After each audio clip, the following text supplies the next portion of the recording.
ஆடி மாதம் 31 நாள். இந்த ஆடி மாதம் 31 நாள்லையும் வெள்ளிக்கிழமைகளும் இருக்குது, செவ்வாய்க்கிழமையும் இருக்குது, ஒரு பௌர்ணமியும் இருக்குங்க. இந்த நாளில் உங்கள் ஊரில் எந்த ஒரு அம்மன் ஆலயமாக இருந்தாலும் சரி, இல்லை அம்மன் சன்னதியாக இருந்தாலும் சரி, அது ஆதிபராசக்தியான வடிவம் தானே.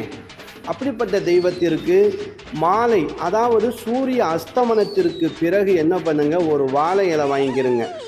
அரிசி மாவு இருக்கு இல்லையா, அந்த மாவிளக்கு தீபம்னு சொல்லுவாங்க பாருங்க, அந்த மாதிரி மாவிளக்கு உருண்டை உருட்டிட்டு அந்த நுனி வாழை இலையில் நீங்கள் 9 அகல் போல் அந்த உருண்டை ரெடி பண்ணி அதில் நெய் இட்டு பஞ்சு திரி இட்டு விளக்கு ஏற்றி அந்த 9 மாவிளக்குலையும் ஒவ்வொரு இதழ் வேப்ப இலையை வச்சு நீங்கள் வழிபட்டு பாருங்கள். கண்டிப்பாக நல்ல விஷயம். அதான் குலம் தலைக்குங்க.